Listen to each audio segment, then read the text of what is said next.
Hey guys, this is Camfrey15 and I'm back at it with another video for you guys. And we are back with another month manga chapter review of Dragon Ball Super. And yeah, we are finally back after another month break. And the Granola arc continues with what I think is a pretty solid chapter in my opinion. So let's get into it. First thing first, I gotta say, today is January 20th, and if you're in America, obviously you know today is the inauguration of Joe Biden. So again, congratulations to Joe Biden, who right now, as I'm watching this, has already been sworn in as president. As well as congratulations to Vice President Kamala Harris. Whether you stand for support for Biden or what the other guy, I don't want to bring that guy's name up. Obviously, you can tell that I didn't like the other guy. Listen, let's just come together as a nation and let's not have this resentment. Let's legit unify and be one nation, you know? Okay, no, it's over with. What's done is done. Move on and let's do this. So anyways, like I said, moving on from that, I'm gonna start talking about, well, let's get into it. Dragon Ball Super Manga Chapter 68, titled Granola the Survivor. Now, one thing I do gotta say is, I do like the fact that the chapter starts off with a nice cover page art of, which was pretty cool. So anyways, we get, the manga chapter starts off in the past, on this planet where just destruction and dead bodies are just laid to waste, essentially. And you see Frieza's pod and stuff like that. And the next thing you know, you find out that, that they're essentially Saiyans raiding this planet, which we later find out is Granola's homeworld of planet Cereal, I believe. And essentially what happens is, they just get attacked. So then we cut over back to the present, and after Granola is captured 7-3, essentially, he kind of gets like these flashbacks or these dream sequences before he remembers back to that tumultuous time and stuff like that. So yeah. Now, one thing we do find out is that this man hates Frieza's guts. Like, he absolutely hates Frieza. And the thing is, he wants his revenge on Frieza, but his comrade essentially tells him, like, Frieza's been dead for a long time. He doesn't know that Frieza's alive until he finds out later in the chapter and stuff like that. But also, he did hear about the fact that the Saiyans' planet, because he knows that the apes, which are identified as the Saiyans, he heard that their planet was destroyed by a meteor, which, we all know, back in Dragon Ball Z, the so-called way the Saiyan homeworld was destroyed, we all know it was Frieza who did it. But again, to other universe beings who've only heard of it, they only heard that planet Vegeta was destroyed by a meteor. The only people who know that planet Vegeta wasn't really destroyed by a meteor is essentially the Z team, or the Z Warriors and Frieza's army and stuff like that. Other than that, that's kind of it. And then I guess you can say Beerus and Whis also know that as well. So yeah. Anyways, after that stuff, it cuts over to Goku essentially training with Whis. But first, he's trying to capture the Oracle Fish. Essentially, he eventually captures the Oracle Fish and stuff like that. And the Oracle Fish is getting like, a shot to get vitamins because he has insomnia and stuff like that. Now, Whis says the Oracle Fish suffers from lack of sleep. It's essentially a foreshadowing to a bad omen for the future and everything. And it's funny because Goku's like, wait, what? Really? And then Whis is like, yeah, it's probably not going to happen regardless of the fact. Sometimes it happens, sometimes it doesn't, but you shouldn't have any cause for concern. And then Goku's like, ah, damn it, man. I really thought a strong fighter would come and freaking challenge us. And you have just Vegeta and Whis be like, bro, are you an idiot? We just only a few months ago, because this story takes a few months after, I think they said 3 months after the Moro arc. So Beerus and Vegeta are like, bro, we just got done with Moro like a few months ago. Why do you want another fighter to come fight you, maybe threaten the universe again as we know it and stuff like that. So yeah, that is freaking funny. And I think it also goes up to mention the fact that about the whole mirror situation as well, because they make it because Beerus makes a mention, it's like, you're getting too freaking hasty for your reasons. You're making me do things that I shouldn't even be doing and stuff like that. And Goku's like, what, did I do something? And Whis is like, well, yeah, you did. They didn't specify the fact that they had to handle the whole mirror situation, but regardless, they go back to training. So Goku and Whis start training, and we see Goku transform at will into Master Ultra Instinct. Okay. All right. I'm gonna get this out the way and have this quick little freaking discussion before I continue with my chapter review. Now, Goku transforming into Master Ultra Instinct. Obviously, I feel like that's gonna be one of the biggest talking points in this chapter for some hardcore Dragon Ball fans. I wouldn't consider myself a hardcore fan, but I am a fan of the series. But I'm not gonna lie. I do have, I guess you can say, an issue with Goku transforming into, or I guess using Master Ultra Instinct or transforming or getting to that state of being at will. Because when this thing was first introduced back to us in the Tournament of Power, heck, even earlier than that, you know, this is supposed to be like some sort of state of being that's like not even the gods can reach and stuff like that. And yes, Goku has done it, you know, did it for now 5-6 times in this, you know, series as a whole now. And now, you know, after the Moro arc, after the whole mirror stuff, he can now transform into it at will. Personally, I don't like the fact that he can transform into Master Ultra Instinct at will. I said it way back in my Moro arc review, or near the tail end. I forgot this chapter. I forgot what chapter it was. It was the chapter when Goku comes back on Earth first to start fighting the Moro. And I said, okay, if he can transform into Master Ultra Instinct Sign, I mean, you can transform into Ultra Instinct Sign or Ultra Instinct Omen at will, that's fine with me. If it's Master Ultra Instinct and he can transform to it at will, then I'm gonna have a problem.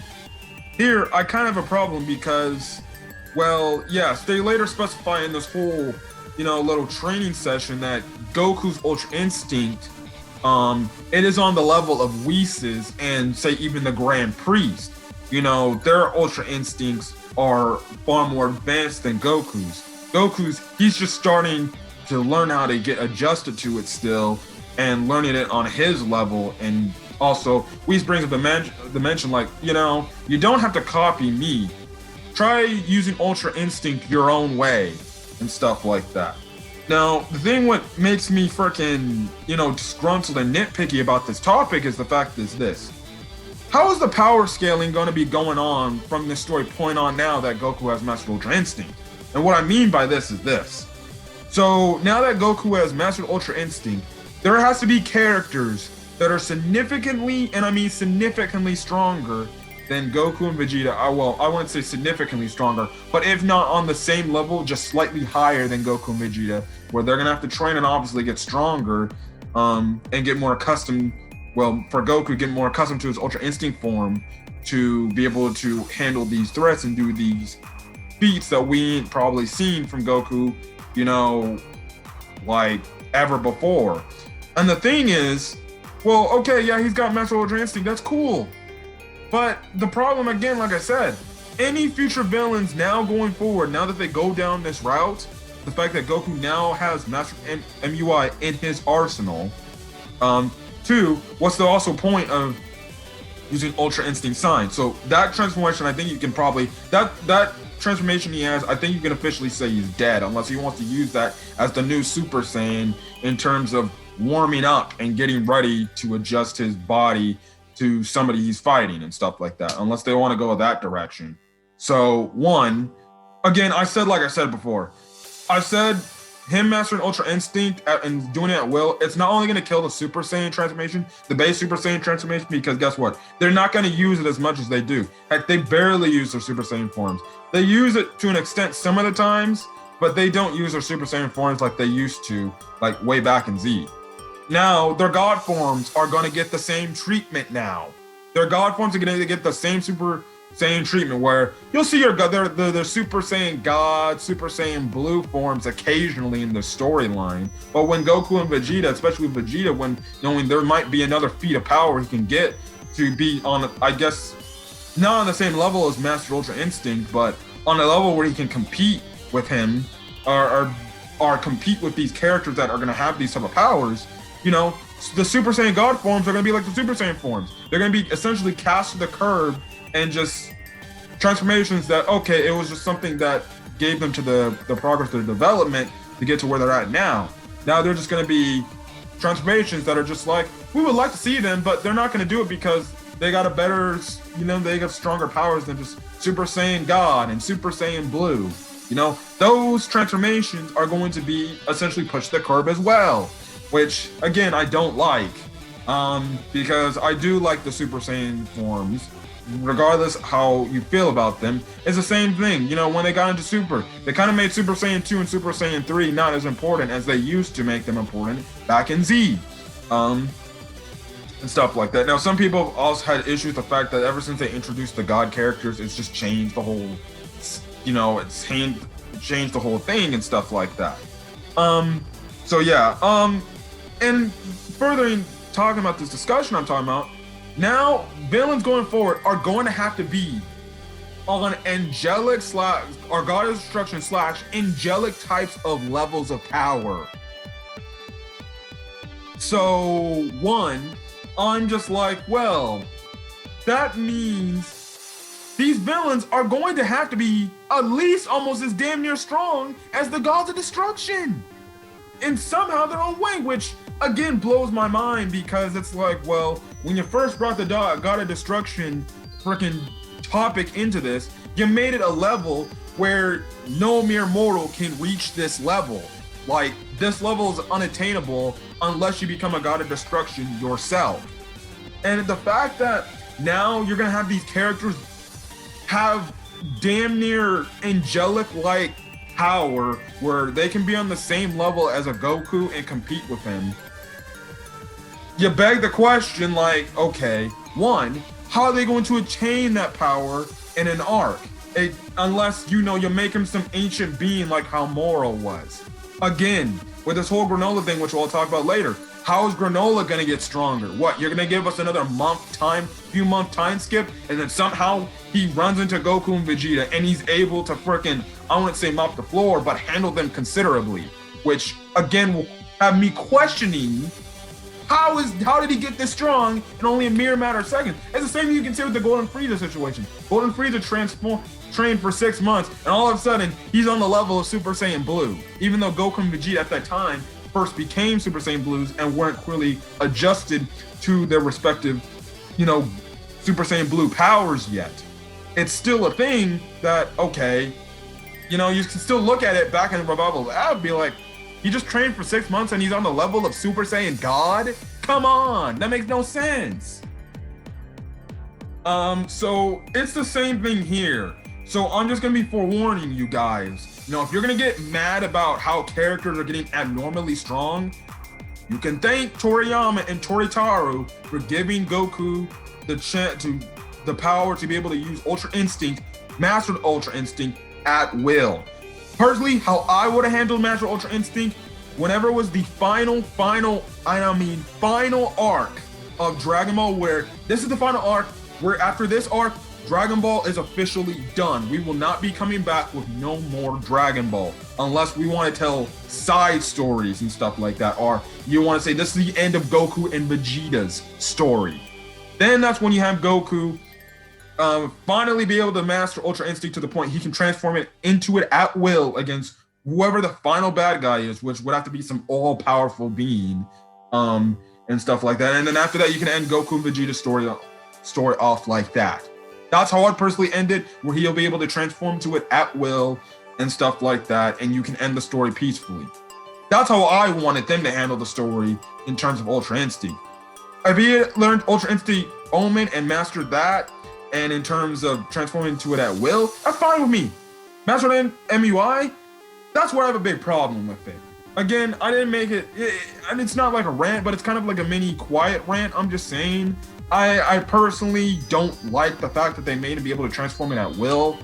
Now we got the confirmation he can transform into it at will. So I'm like, okay, what's that gonna mean for Vegeta? Now we see later on,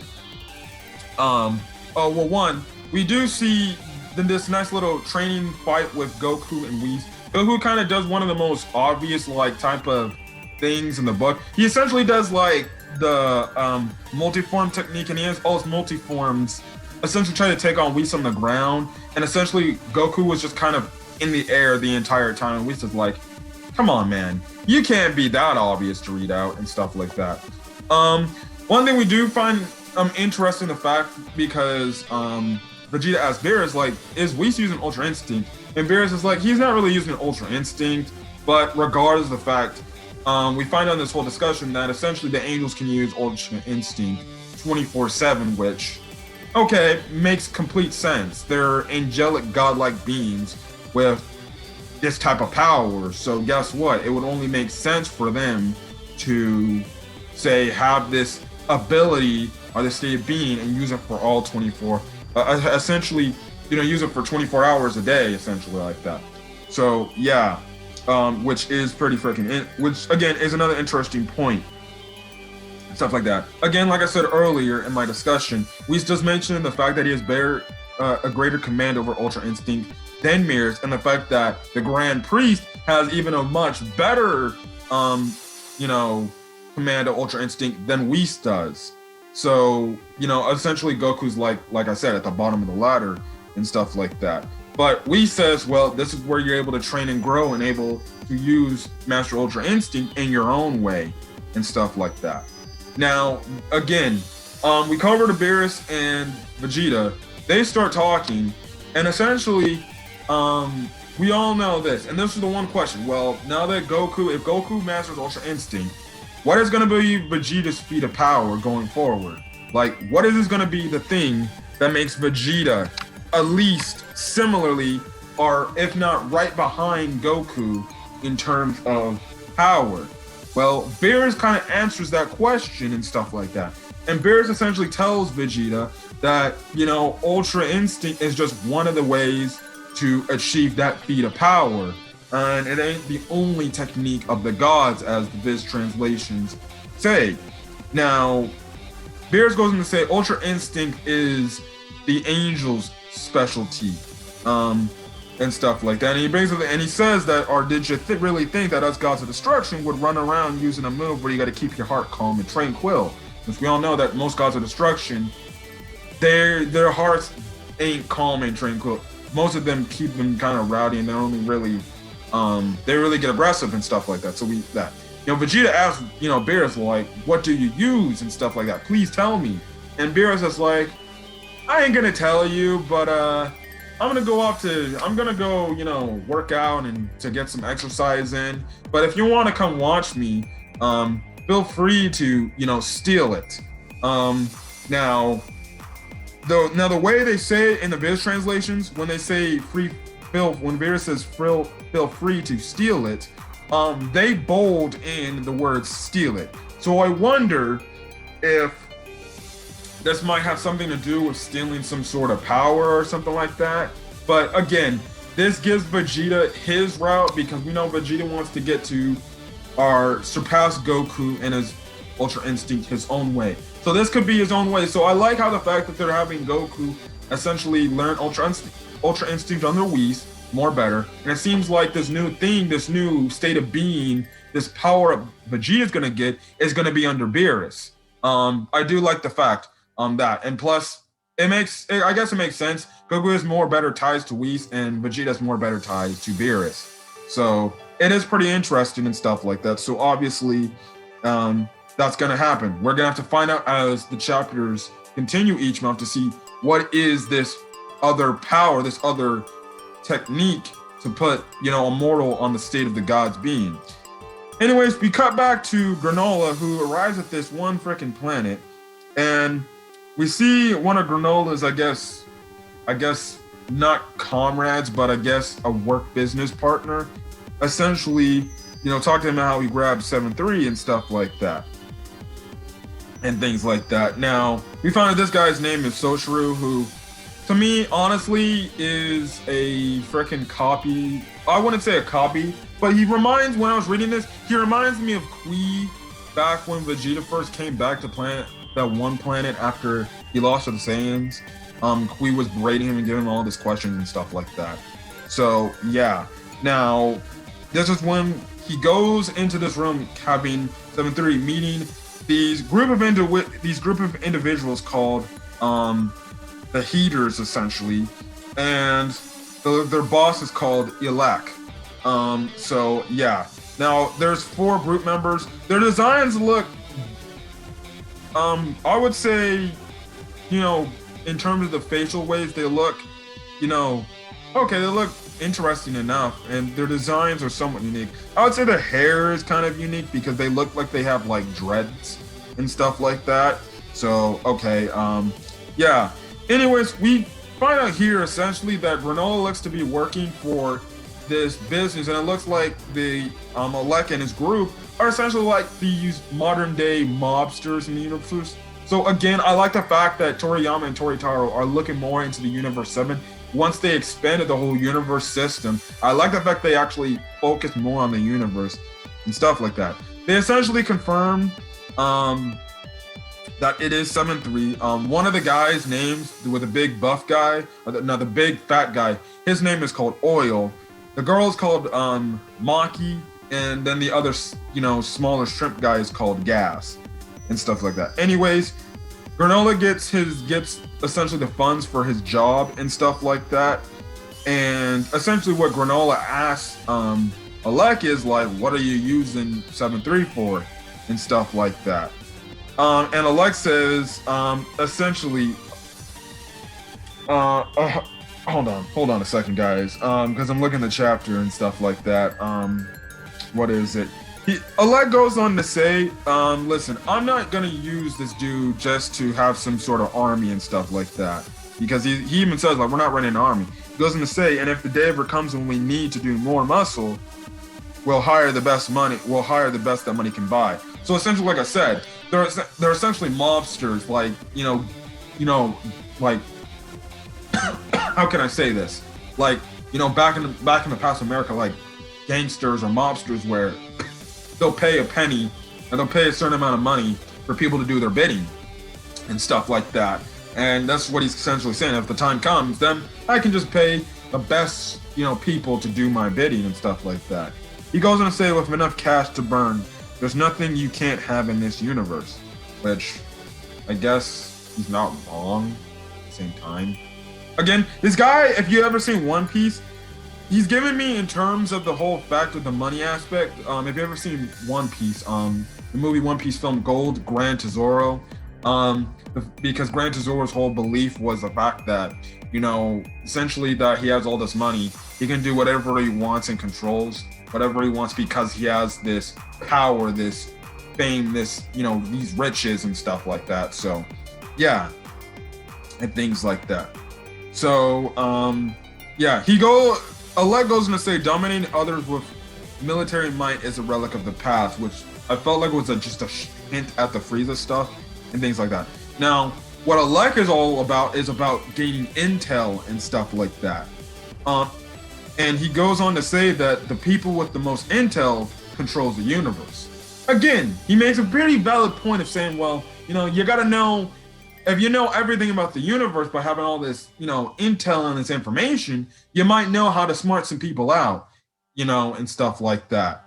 So, and then that's why, he's got 7-3, because 7-3's got a lot of intel in him and stuff like that.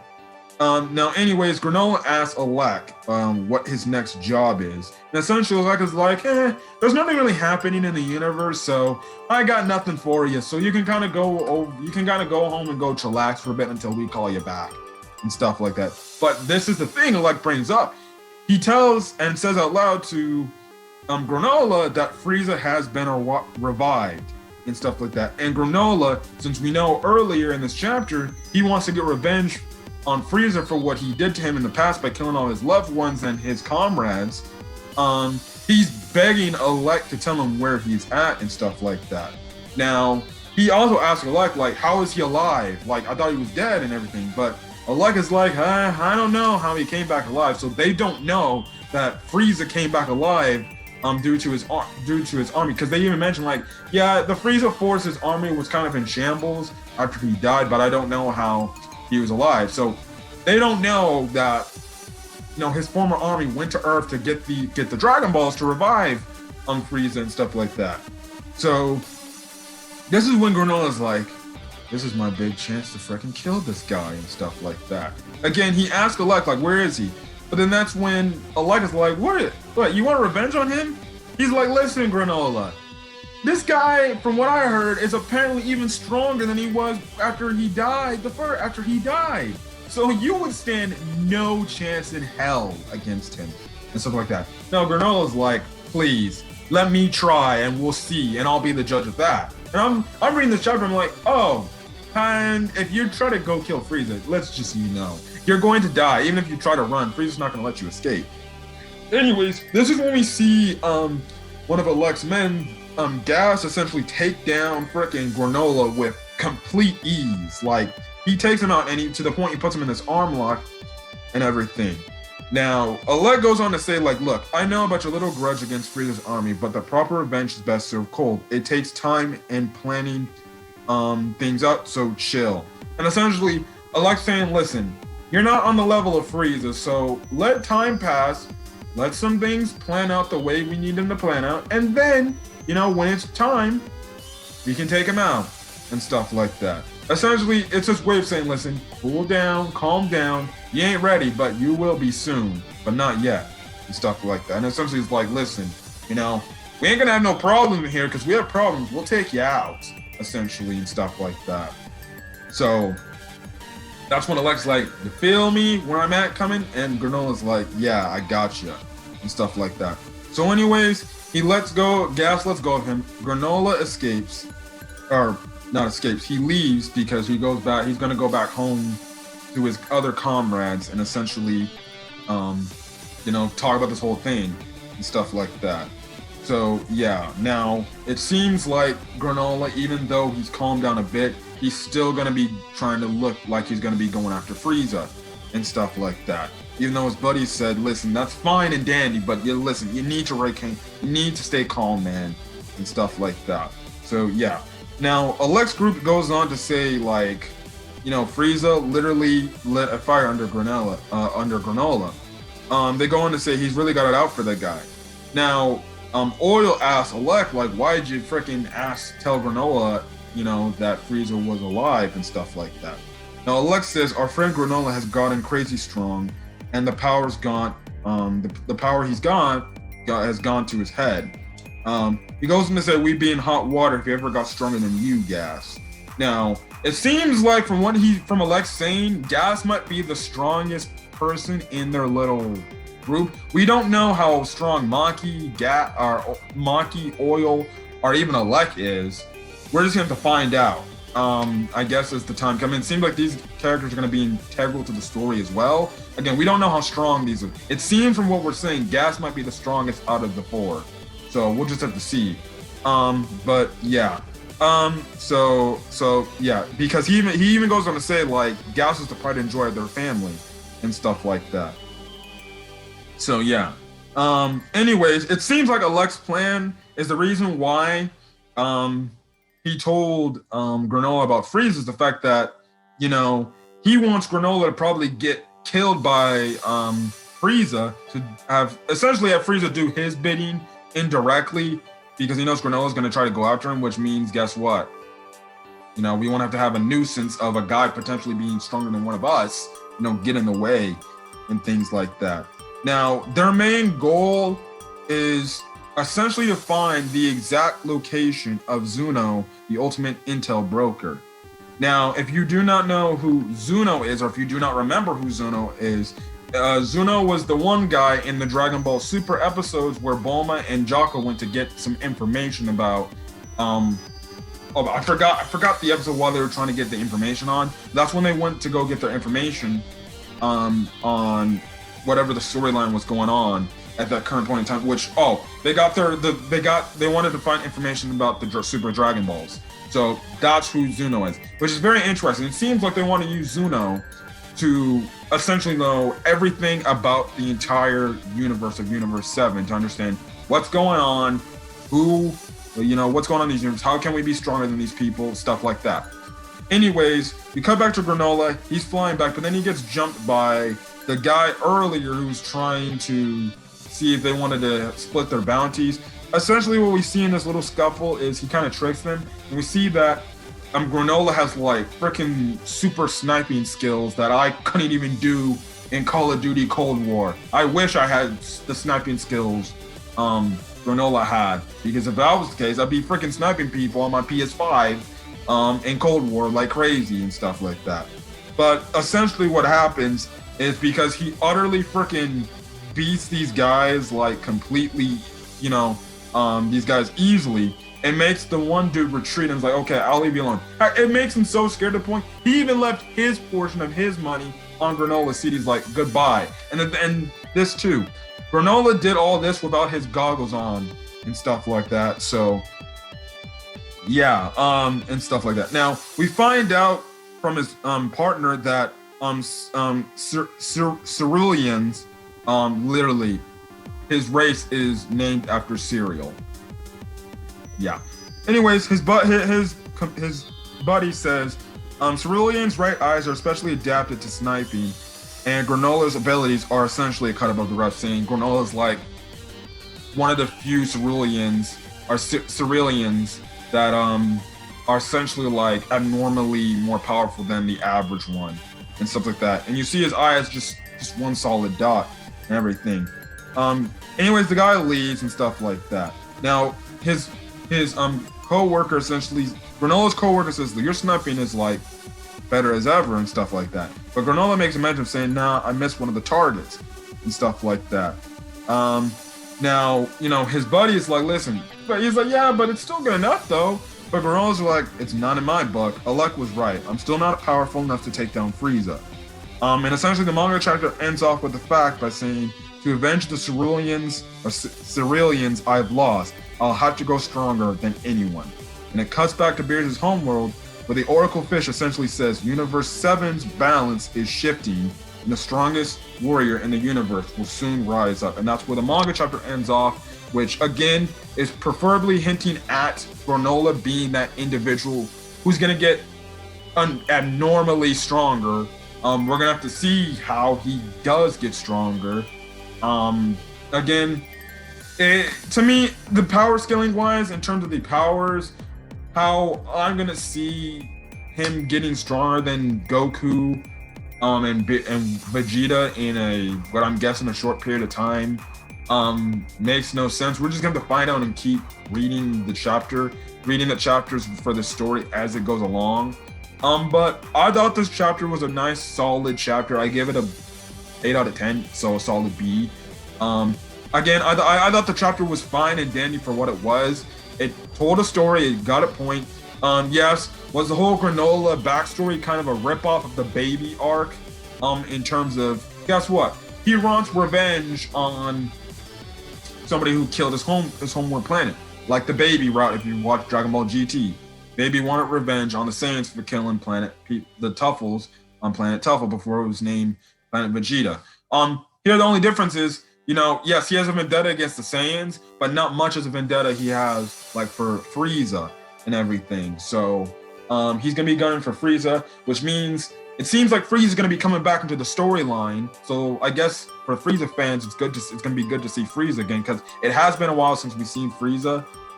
In terms of, well, it hasn't been a while. If you're looking at arcs, he wasn't at all in the Moro arc. So yeah, again, other people are gonna also ask the question, is this also gonna be where Broly makes a return in this arc? Because it seems like he's also gonna be gunning for the Saiyans because he has a vendetta against Saiyan. And what if he encounters Frieza and Frieza says things about Broly? Now the thing about Frieza is we don't know if Frieza knows where Broly's currently at. And we know Broly's currently at is he's with Lemon and Chile on planet Vampa and stuff like that. So I don't know if they're gonna bring Broly back. It's up to Toritaro and Toriyama if they want to bring Broly back. I wouldn't be opposed to seeing Broly back again. Hopefully he's got a much better control of how to use his Super Saiyan form and not go berserk. Again, like I said, I don't know if we'll see him in this arc, but you know, we could as maybe a cameo or maybe a few chapters we have him. Maybe Granola going after Broly and Goku and Vegeta have to help defend Broly and stuff like that. Again, it would be nice to see Broly, but at the same time, it's like, well, we saw Broly only really 2 arcs ago. If you're counting this arc, like he just had his arc, and if they want to bring him back again, that's fine. I'll take Broly, but you know, who knows? Well, maybe we'll see Broly, maybe we won't. He is now officially, I guess, in terms of the Dragon Ball way of going the Super route, he is canon in the Super universe. So, yeah. But it was a solid chapter. We get more understanding of Granola, which I do like. Like, we're getting more of Granola and stuff like that because we kind of know what Goku and Whis are doing, or Goku and Vegeta are doing. The only other thing that if they want to cut back is to understand what Vegeta's new special power he might get and stuff like that to put him, you know, on a similar path to try to surpass Goku and stuff like that. The Oracle Fish's premonition, I guess you can say, are his thing about somebody coming out and the universe balance of power shifting, and stuff like that. And yeah, also understanding who these monsters are. I don't know if they're gonna be integral to the plot, but they got 7-3, so they might be more integral to the plot than we do know. Now, will they also come across Goku and Vegeta? We're just gonna have to find out, and stuff like that. But again, their end goal is to try to find Zuno, so they could use Zuno to get all the access of what is really all going around in Universe 7. And who knows? Maybe Zuno can say, well, there's other universes out there, not only just this universe and stuff like that. But yeah, it's fine by me. The only thing I was kind of irking was the fact that Goku can transform into Master Ultra Instinct at will. Again, you know, I already gave my stance on that. I personally feel it's going to come to the point where Goku and Vegeta, I feel like future villains eventually are going to have to stop coming from Universe 7. I feel like for, you know, characters to be just abnormally stronger, I feel like they're going to have to bring these villains coming from the other 12 universes and stuff like that. That's where I feel like they can come up with more inventive villains that are just abnormally strong. It will make sense. You have to obviously give them a reason to come to Universe 7, or you have Goku and Vegeta go to those universes, which a lot of people have asked. Can Goku and Vegeta go to like Jiren's universe? Universe 6 because of Planet Sadal. We want a Planet Sadal arc and stuff like that. Again, like I said, it's all up to Toriyama and Toritaro on where they want to take the story, because it is Toriyama's story and they have the direct ways. All we can do is just speculate and just enjoy what we're getting, even if it takes us off. But I thought this month's manga chapter for Dragon Ball Super was another pretty good to solid chapter. Again, knowing more about Granola and learning some more interesting facts about Ultra Instinct of saying Goku learning his own way, as well as what will Vegeta get. So those are some of the questions in the comment section and stuff like that and things like that. So if you guys like the video, leave a like. Put in the comment section your thoughts. What is Vegeta's potential new power-up could be? What do you think Granola's going to do to get stronger? And what do you think about these monsters, the Heaters? Do you think they're going to be integral to the plot? What do you think they're planning with Zuno, other than, you know, when they get to Zuno, what do you think they're planning once they find out everything what's going on in the universe? Put that in the comment section. I'd like to get people's thoughts. Anyways, hit that subscribe button if you want to get more Dragon Ball Super content. And yeah, so till then, guys, I'm Miguel out here. Again, stay safe out there. So till then, guys, I'll see you guys on the next video. Peace.